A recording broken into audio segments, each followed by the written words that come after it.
네, 오늘장 선전략 시간입니다. 대외적인 악재들로 인해서 지난주 내내 내림세를 기록했었던 우리 증시, 특히 코스피 같은 경우에 주 후반에 반등세를 보여주면서 1870선까지 회복세를 나타냈습니다. 자, 이번 주까지도 과연 이 반등 추세가 이어질 수 있을까요? 이번 주 전망과 함께 전략을 세워보도록 하겠습니다. 유진투자증권 명동지점의 김영재 부장과 함께합니다. 안녕하십니까? 네, 안녕하십니까? 네, 우리 증시 그나마 잘 버텨주고 있습니다. 물론 연초에서 지난해 연말까지 흐름을 살펴보면 4% 이상 하락세를 보여주고 있는데요. 아직까지는 1900선을 하회하고 있습니다만 G20 국가 가운데에서는 인도네시아 다음으로 선방하는 모습 확인을 하고 있습니다. 어느 정도 우리 시장도 면역이 좀 생겼다라고 볼 수 있을런지 배경을 좀 확인해 보도록 할까요?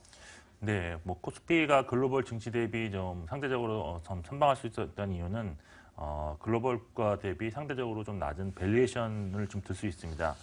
선진국 증시는 사실 2012년부터 반등하기 시작해서 지난해 고점을 기록하고 지금 하락하고 있는 중이지만 그래도 밸류에이션이 낮다고 할 수만은 없는 지금 수준에 있습니다. 예를 들어 미국 S&P 500 지수의 경우에는 2011년 PER 11배 이하에서 거래되었었는데 작년 고점 17.4배를 기록하고 최근 14.5배 수준으로 내려온 상태입니다. 최근 5개년 평균 PER이 14.1배라는 점에서 아직도 평균보다는 좀 높다. 그래서 이런 상황이기 때문에 아직까지 이렇게 낮은 상황으로 같지는 않았다라고 볼 수 있는데 반면 코스피는 PBR로 보게 되면 10년 저점인 기준인 그런 밴드인 그 0.9배 수준에서 지금 머무르고 있기 때문에 좀 확고한 지지를 받고 있다라고 볼 수가 있습니다. 따라서 0.9배를 일시적으로 깨고 내려가는 그런 일이 있더라도 다시 회복하려는 힘이 좀 강할 수 있다라고 말씀드릴 수 있겠는데요. 그리고 코스피가 선방한 또 다른 이유에는 나쁘지 않은 기업들의 순이익 전망을 들 수가 있습니다. 사실 경기가 어렵다고는 하지만 기업들의 순이익은 2013년 68조 원을 채점으로 해서 14년에 76조 원, 그리고 작년에 97조 원이 지금 예상되고 있는데 매년 증가해오고 있습니다. 올해 2016년에도 작년보다 순이익이 소폭 증가할 것으로 지금 기대되고 있어서 코스피 시장이 글로벌 시장 대비 상대적인 이익 안정성도 부각되는 면이 있다고 저는 판단하고 있습니다. 네, 저평가 매력과 함께 또 기업들의 양호한 실적을 토대로 코스피가 나름대로 잘 버텨주는 모습이었습니다. 물론 지난 금요일장에서 코스피, 코스닥 양시장 모두 다 오름세를 보여줬지만 코스닥보다는 코스피 쪽으로 좀 더 매기가 집중이 되는 모습이었고요. 대형주 중심으로 상당히 매수세가 나타났습니다. 그러면서 중소형주가 좀 소외되어 있는 측면이 있는데 현재 같은 구간에서는 투자자들이 대형주 중심으로 다시 포커스를 맞춰야 될까요? 아니면 중소형주에 좀 더 관심을 가져보는 건 어떨까요? 지난주 금요일은 사실 대형주로 일시적인 매기가 좀 왔을 가능성은 좀 있다가 보이는데 네. 그만큼 지난주 목요일까지 대형주의 낙폭이 상당히 심했다라고 할 수가 있습니다. 그리고 글로벌 금융시장이 이제 불안 양상을 좀 보임에 따라서 이번 주에 예정된 큰 이벤트들, 예를 들어서 미국 FOMC라든지 일본의 중앙정책회의에서 시장 친화적인 내용이 좀 발표될 가능성이 있기 때문에 그런 것을 겨냥한 선침해가 대형주 쪽으로 매기가 좀 왔을 수는 있습니다.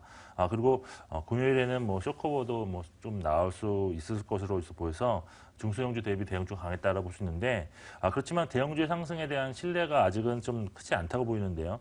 외국인 매도가 지속적으로 나타나고 있고 유가 변동폭도 상당히 아직은 변동성이 심하기 때문에 이번 주가 지나고 상승세가 좀 꺾일 가능성도 있어 보입니다. 그래서 대형주 매매 역시 일단은 단기적으로만 접근하는 것이 좀 좋다고 보이고 중소형주 역시 일단 변동성은 대형주만큼 변동성이 좀 큰 상황이 지속되고 있습니다. 하지만 그래도 제약 바이오라든지 OLED 장비주 그리고 신규 상장주 그리고 새롭게 게임주 위주로 좀 주가가 탄력적으로 움직이는 종목들이 많기 때문에 대형주로 매기가 이동해서 좀 조정을 받을 경우에 중소형주를 좀 저점에서 모아가는 구간이 될 수 있지 않겠느냐라고 생각하고 있습니다.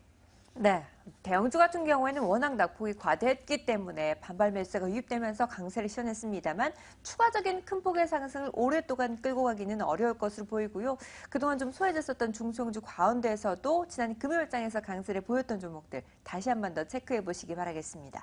자, 이번에는 종목군별로 좀 세밀하게 들여다보도록 하겠습니다. 원샷법이 이제 29일에 본격적으로 처리가 될 것으로 기대가 되면서 기업들의 지배구조 개편의 핵심에 있는 수혜주들 중심으로 또 매기가 집중이 됐습니다. 현대글로비스라든지 삼성 SDS 같은 종목들 관심을 갖고 있는데 또 그 안에서도 주목해 볼 만한 종목 어떤 종목들이 있을까요? 전략을 좀 세워주시죠. 근데 일단 뭐 원샷법 같은 경우가 구조조정을 할 때 뭐 좀 이렇게 완화시켜주는 그리고 특례법이라고 볼 수 있는데요. 일단 뭐 지주사 체제로 전환하지 않은 그런 대그룹 위주로 좀 지주회사 전환이 증가할 것으로 일단 기대하고 있습니다. 대표적으로 뭐 삼성이라든지 현대차그룹, 그다음에 롯데 등이 있는데요. 이번 뭐 29일 국회에서 이제 그 원샷법이 통과될 것으로 보여서 지주사 전환 가능성이 높은 그런 관련주들을 그 전략적으로 좀 공략을 할 필요가 있는데 사실 뭐 삼성 같은 경우는 삼성 SDS가 지금 이런 관련주로 뽑히는데 이게 지주사로 전환되지는 않지만 그렇지만 이재용 삼성전자 부회장이 11.25%를 가지고 있고 또한 그 전체 대주주 일가가 19.1%를 보유하고 있기 때문에 삼성그룹이 지배구조 개편 과정을 겪는 과정에서 핵심적인 그런 역할을 할 것으로 일단 기대되는 종목입니다. 따라서 그렇지만 뭐 그 시기에 대해서는 예측할 수가 없기 때문에 일단은 업황과 실적으로 매수 타이밍을 좀 잡는 것이 좀 좋다고 보입니다.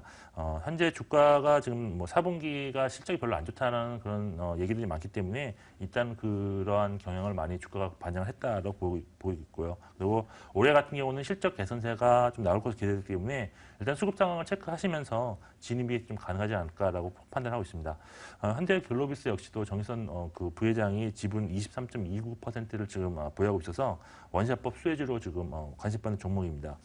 물론 현대 기아차의 판매량에 따라 실적이 좀 연동되는 편이지만 그렇지만 그럼에도 불구하고 안정적으로 현재 그 꾸준한 이익을 내고 있기 때문에 밸류에이션을 적용한 주가 역시 역사적으로 최저점인 PER 13배 초반에 지금 형성되기 때문에 저는 뭐 매수가 지금 해도 가능하지 않나라고 판단하고 있습니다. 네. 두 종목 모두 다 수급이 양호하다면 매수 여력이 있는 것으로 확인을 했습니다. 의견을 내주셨고요. 자, 그리고 앞서 좀 살짝 말씀을 해주셨다시피 게임주들이 지난 금요일장에서 강세가 두드러졌습니다. 26종목 가운데 22종목이 오름세를 기록했습니다. 특히나 뭐 웹젠이라든지 액토스소프트 이런 종목들이 눈에 띄었는데요. 특히 게임주들이 강세를 보인 이유와 함께 그 안에서도 최선호주가 있다면 어떤 게 있을까요?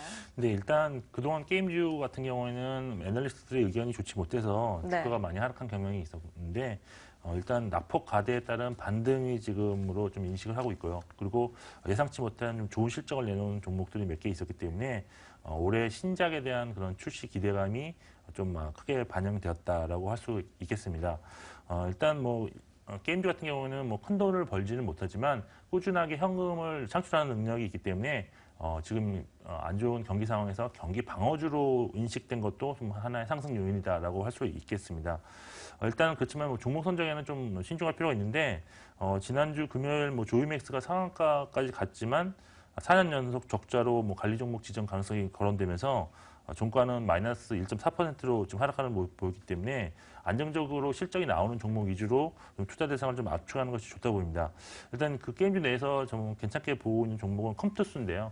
컴퓨터스 일단 수급이 상당히 좋고요. 그리고 기존 히트작인 썸머너즈워의 대규모 그런 업데이트 이후에 분기 실적이 견조하게 나올 것이다라는 그런 전망이 지금 나오고 있고요. 또한 이번에 그 발표한 신작 원더 택틱스가 해외에서 지금 선방하고 있다는 그런 뉴스들이 많이 나오고 있어서 실적에 대한 기대를 좀 줄 수 있다고 보입니다. 그리고 아까 말씀드린 수급이 상당히 좋은 것도 투자 포인트라고 할 수가 있겠습니다. 네, 알겠습니다. 그 가운데 컴투스까지 핵심 종목을 꼽아주셨습니다. 자, 이번 주 이제 본격적으로 월요일장 시작을 앞두고 있는데요. 또 중요하게 포인트로 짚고 넘어가야 될 변수라든지 이벤트가 있다면 어떤 게 있을까요? 네, 일단 27일 날에 1월에 그 FOMC가 미국에서 열리는데 일단 뭐 기준금리는 동결될 전망입니다. 특히 뭐 글로벌 금융시장이 변동성이 확대하고 있는 그런 시점이기 때문에 금리 인상에 대해 신중한 자세가 나올 것으로 기대하고 있어서 글로벌 시장에는 좀 안정적으로 좀 다가오는 메시지가 나오지 않을까라고 좀 보고 있고요.